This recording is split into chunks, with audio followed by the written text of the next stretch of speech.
You don't force absence. You let it work for you. The worst mistake is to look like you're running game. A man who needs to show his hand has already lost leverage. Presence satisfies. Absence amplifies. People adjust to whatever is constant. When you're always there, she stops seeing you. Your value blends into the room. Scarcity reverses that drift. As Green puts it, too much circulation makes the price go down. Temporary withdrawal increases talk, curiosity, and respect. Create value through scarcity. Absence is not silence. It is calibrated tension. You prime her first. Give a glimpse of heat. Then step back so the mind has to finish the picture. The mind hates unfinished loops. Under stress and anticipation, memory traces consolidate more strongly. A little arousal spikes the system and tags you with salience.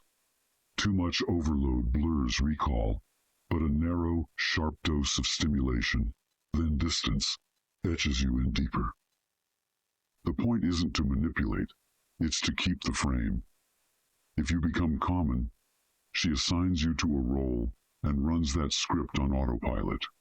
People live inside schemas, mental frameworks that tell them who you are and how to treat you. Break the schema gently. Vary pace. Withdraw before she expects it. Refuse the predictable cue.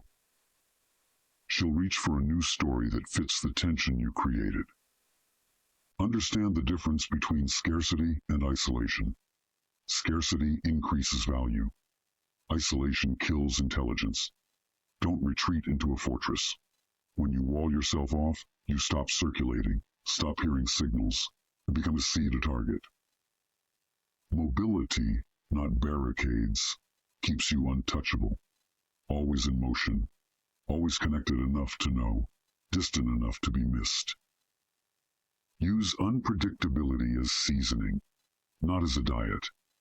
A well-timed delay or switch-in pattern throws people off the habit of reading you, regaining initiative. It's the Fisher principle.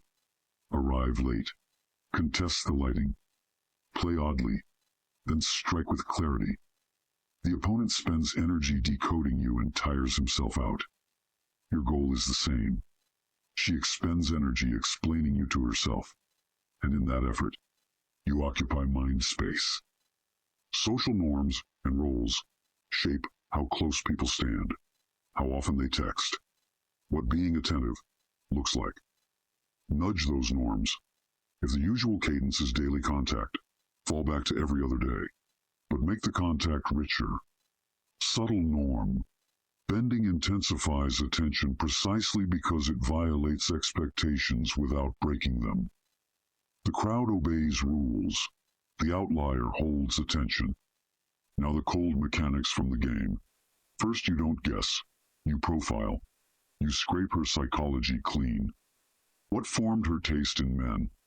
Where did she learn love means distance or drama? You quiz until patterns surface. Father warm or absent? First love faithful or faithless? Her shame points. Her pride points. You don't do this to exploit pain. You do it to control the stimulus. Precision beats pressure. Second, you offer the illusion she already believes.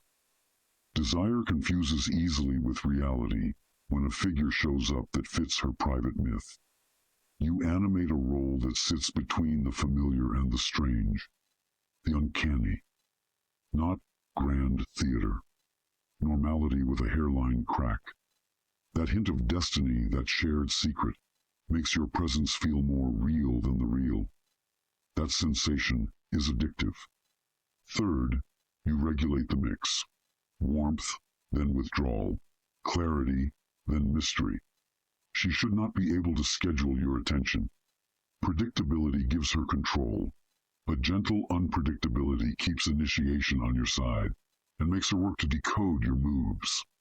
People are tired by their own explanations of you, and fatigue is leverage. From a pimp's chair, the ethic is simple. Be the thermostat, not the thermometer. If you chase her emotions, You're the mark.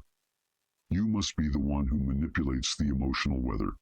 Steady, indifferent to low-level appetites, difficult to bait. When you don't need, you can direct. When you need, she can move you with crumbs. This is why you kill visible wants and keep your routines opaque. Gods don't beg. Absence, properly used, does the dirty work. If you've primed her with erotic suggestion and quality time, your step back doesn't read as neglect. It reads as a missing ingredient.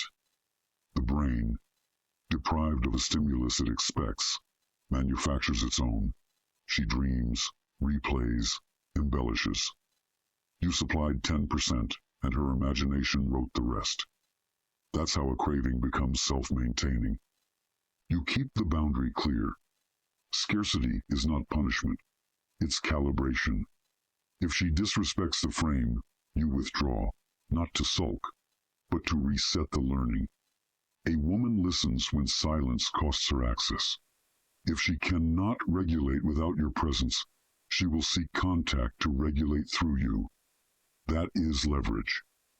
If she responds with rage and control, you have diagnosis, not a partner. Absence is X-ray. Don't confuse aggression with authority. Authority is calm. You can be tender and distant at once, attentive and blank enough to make her project. She will fill the silence with disclosures, tells about her roles, norms she obeys, rules she wants to break. You log the data. You do not moralize. You build the scenario that lets her step into a better story, with you as the author. When presence returns, you increase intensity slightly. A controlled dose of novelty, new angle, new venue, new micro-ritual, refreshes the imprint. Then you step back again before satiation. Rhythm matters more than volume. There's an art to knowing when to retire from the room while the echo is favorable. Leave a wake behind you, and you return as an event, not a fixture. If you ever feel tempted to hide in a fortress of silence, remember, scarcity sharpens, isolation dulls. Keep ties, keep movement. The palace has many rooms. Drift through them. Mix circles.